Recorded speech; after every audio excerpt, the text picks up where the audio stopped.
Bonjour, mardi j'étais à la conférence de presse de Carmignac et ils étaient tous de bonne humeur, normal, la majorité des fonds ont progressé au T2 et avec le Brexit c'était pas gagné. Carmignac Investissement a gagné 6,5%, Carmignac Patrimoine 4,6%. Hélas, la collecte n'a pas suivi sur le trimestre mais l'encours global est tout de même en hausse grâce au PERF. On est à 51,7 milliards d'euros.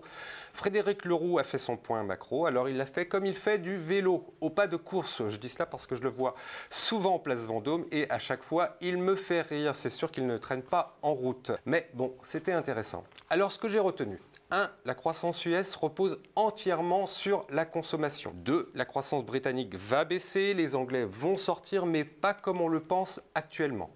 Mais il n'est pas inquiet pour le potentiel du marché UK dans les mois à venir. 3. Ils ont 7% d'or en portefeuille. 4. Ils n'ont pas d'immobilier anglais et ne sont donc pas impactés par la crise qui semble se profiler. Et 5, Frédéric Leroux table sur un rallye haussier cet été. Et ça, c'est une vraie info parce que chez Carmignac, on était plutôt sur le frein ces derniers mois. Côté taux, c'est Rose Wabach qui s'est exprimée bien aussi. Elle est beaucoup plus à l'aise maintenant avec les journalistes.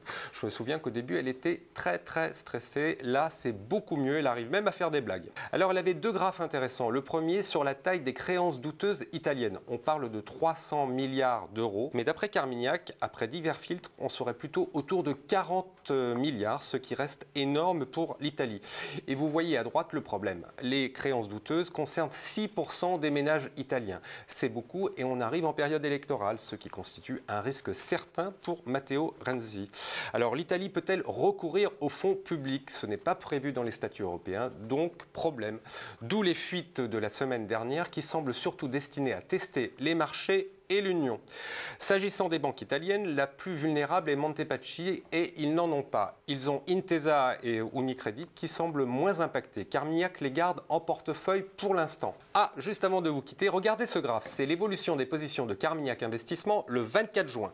Je vous le signale parce que c'est très rare qu'un asset soit aussi transparent avec la presse. Mais bon, en même temps, je ne suis pas naïf. Ils le font parce que le fonds a bien résisté ce jour-là. Voilà, merci.